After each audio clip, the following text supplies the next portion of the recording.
Hello and welcome back to another episode of SuperCoach Edge. The preseason is well and truly upon us, which means it's time to dive into all the juicy SuperCoach discussion. And hopefully the primos you've got your eye on are tearing up the track, as we like to say in the preseason.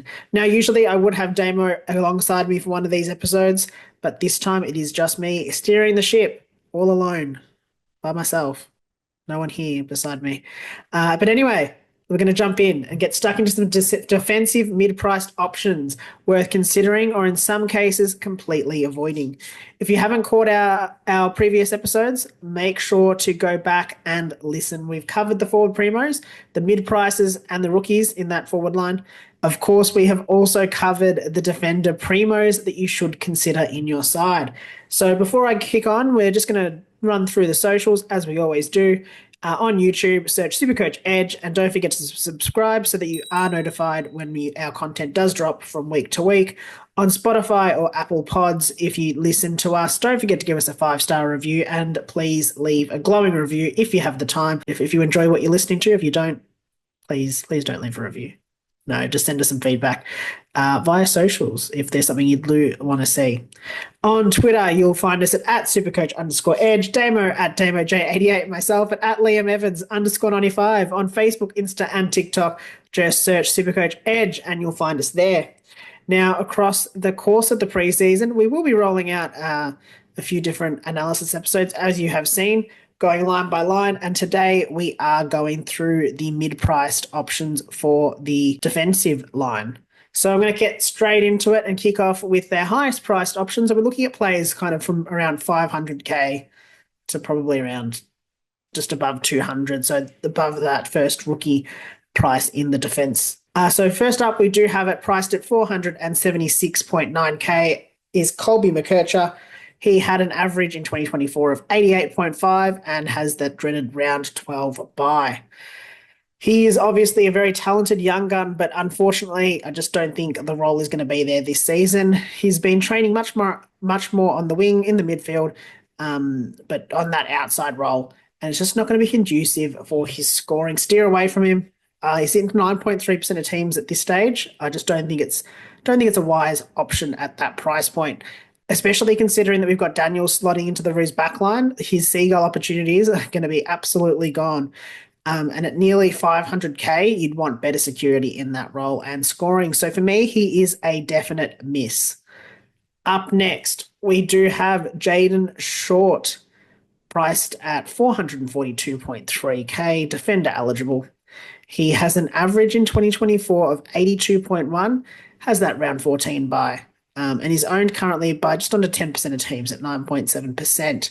On paper, he screams absolute value. He previously averaged about 96 over the last 4 years, but last year we saw a bit of a change and a bit of a drop-off in his scoring.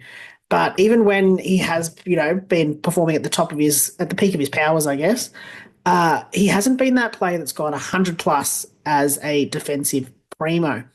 Now, the Tigers list, to put it lightly, is in transition, and he doesn't have the same guys that are either feeding him out that cheap ball or those players that he can kick to, I guess, out of the back line to get those effective kicks and those points.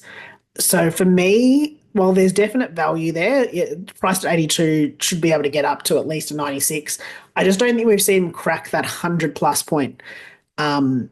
point at this stage. I think there's other guys on this list, not MCKERCHER obviously, but some guys we're going to talk about, particularly the next guy, that I'd rather look at that price point. I think I'd rather spend up, a bit more to get up to a genuine primo, like potentially a Sicily, depending on the role. Like he's 80k more, 90k more expensive. I'd rather spend the extra 100k, find the extra money and go up to him, or go down slightly to someone else like a Matt Roberts. I do think there are better mid-priced options out there, and on that, let's speak about one of them. And as I alluded to, it is Matt Roberts, priced at 434.8k. His average in 2024 was 80.7. He had the round 3 bye and the round 14 bye. So he's got those 2 byes, obviously, has an ownership of 5.5%. Now, that's low if you ask me, because this guy has some genuine upside. Not one that I'd actually considered much until I started delving into him as an option, but one that I am strongly considering now for a role in my backline. He went absolute full beast mode late in the 2024 season, averaged 113.6 in his last 6 games as Sydney's go-to halfback distributor. He took the second most of kick-ins at the Swans across the whole season as well, mind you, playing on from 100% of them, which we absolutely love to see. But he's still second fiddle, I guess, in that to Blakey in that respect. But there's still cheap points to be had there, so nothing that we aren't going to like there. Obviously, there's a risk. We have seen that he's been training predominantly with the back line. Oh, well, he's been training in the defensive line. Jake Lloyd has had a role shift playing more on the wing, so it's not as much of a risk there. And Blakey obviously playing with him in the back line as well. Playing alongside Blakey is Matt Roberts. But if Jake Lloyd does have a bit of a role shift, goes back, his scoring might take a bit of a hit. But as a mid-price pick, I do think he's probably one of the more exciting options. I'm just going to quickly grab up his numbers to end the season, just to kind of go over them. In the back end of the season, so we had some games where he did, he scored 5 in round 14. So there's still value, even if he wasn't to, really up his average of 80.7, which I would be shocked if he didn't, considering that looking at the back end of the season, he went 114, went absolutely bananas against the Bulldogs with a 161, an 85 against Port, a 92 against Collingwood, against my mob in the Dons, 112 and then 118 to round out the season. So we had, 4 scores above 110 in that back end of the season. So definitely one to be considering. I think his role looks good. Yeah, he's awkwardly priced in that sense because you really would have to find some cash to get up to another player, sort of 100K to get up to a Sicily, who's sort of a lower end primo at this stage in terms of prices. But yeah, and I don't know if you've got much you can go down to from here. So it is a risk, but one that, might be one to consider if you ask me. Next up, we have another big risk. It is Sam de Koning, 361.9K, pickable as a defender, 2024 average of 67.2 and had buys in rounds 3 and round 16. So another guy that has that dual round buy. Actually, just going to jump back onto Matt Roberts for a second. The big issue, I think, with picking Roberts is that he shares the same buy as Callum Mills, who's a very common player amongst others.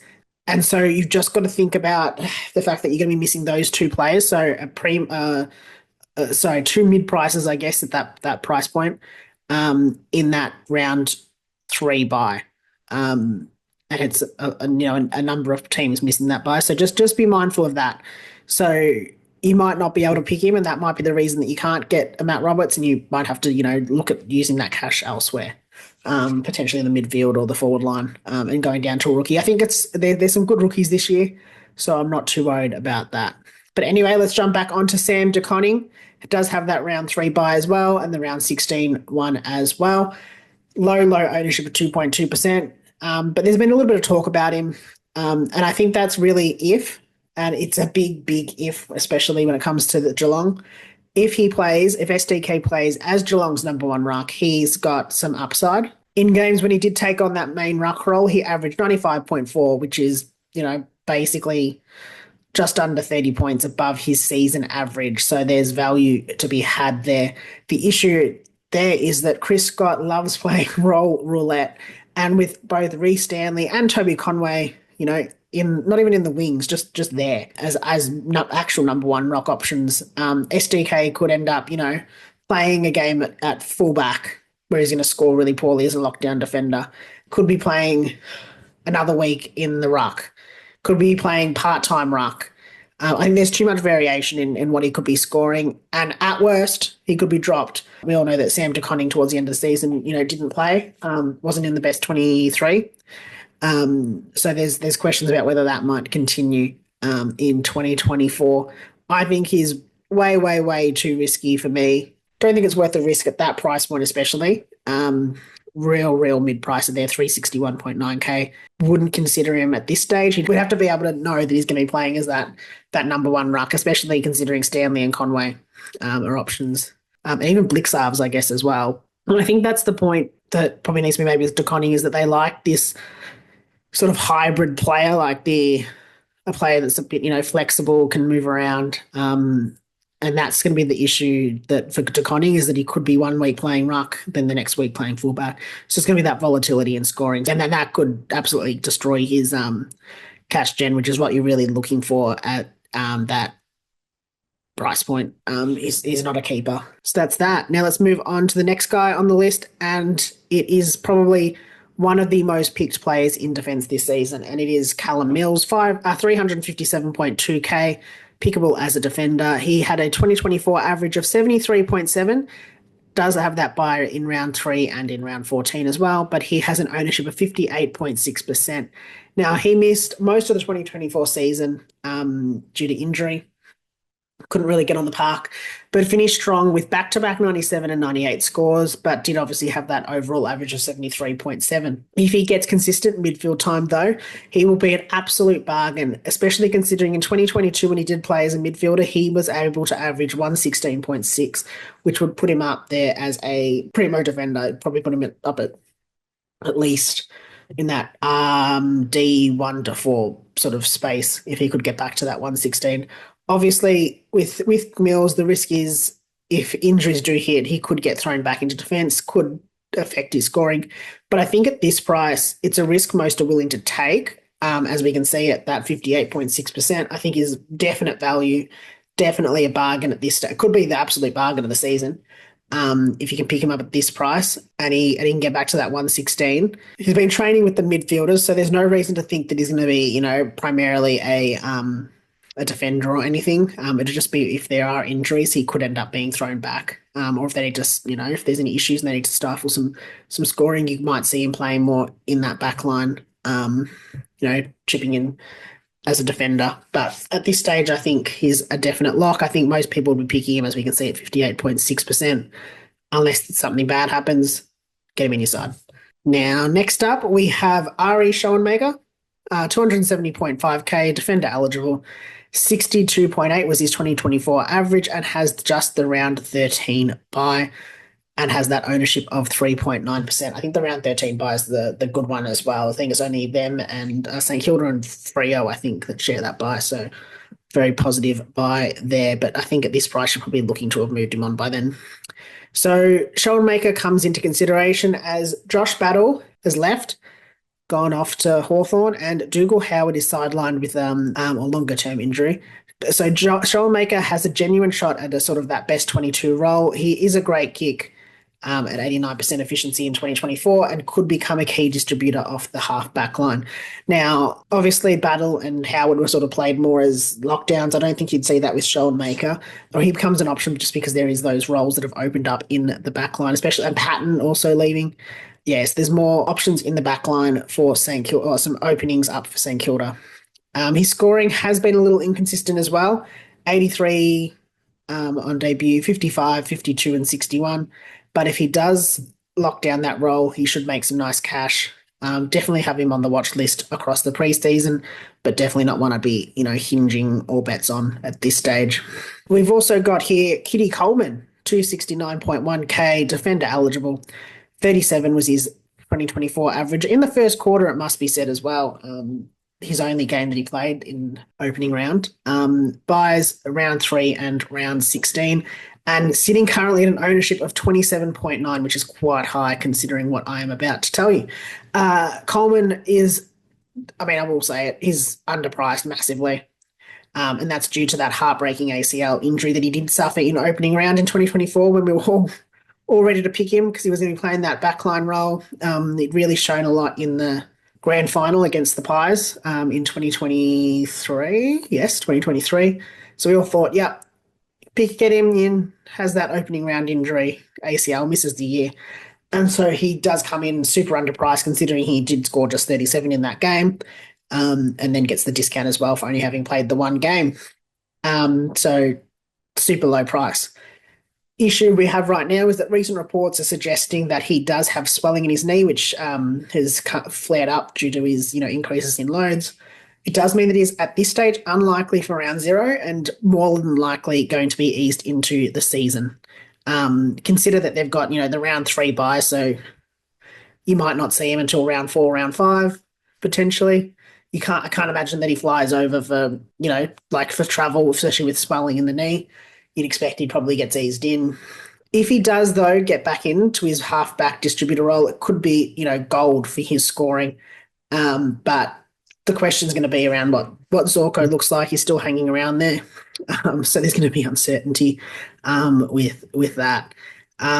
At this stage, I'd be looking, if you've got him in your side, get him out. At this stage, find another option, but probably a trade-in option that, might be a positive that we can look at him as an option early in the season rather than a starter at this stage.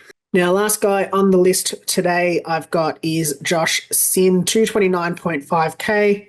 He is a defender and is priced at an average of 53.3 from 2024. Has the round 12 bye, the dreaded round 12 bye, and is an ownership of 5.7%. Now, Port's halfback spot, or one of their spots up in halfback, is up for grabs with Houston going off to the Pies.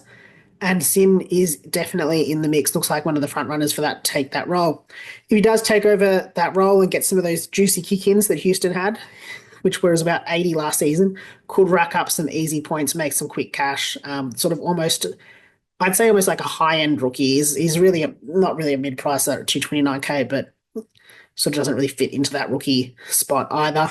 He is a good ball user, or solid, I'd say, not necessarily good, but going at 73.6%, so could be better there, but I think he should be okay.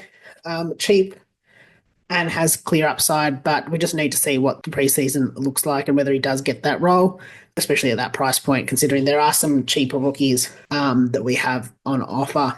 So that rounds it out. Those are our mid-priced options. So keep in mind that I think there's a lot of value in defense. There's a few more rookies that we could be looking at.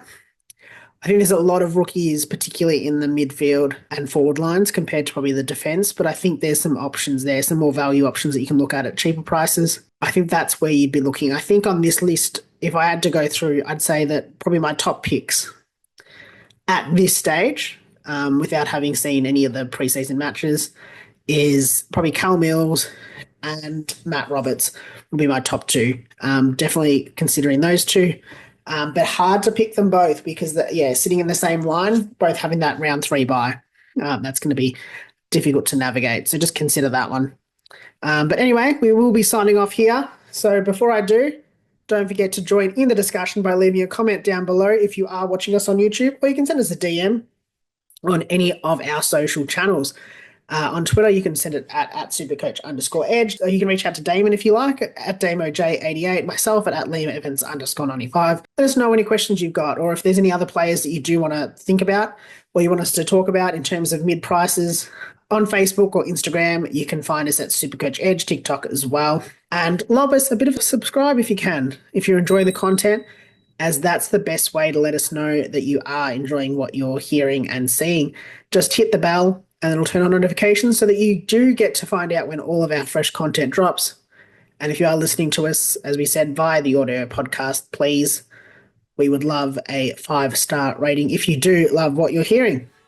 Thanks again, and we'll see you soon. Thanks, guys. See ya.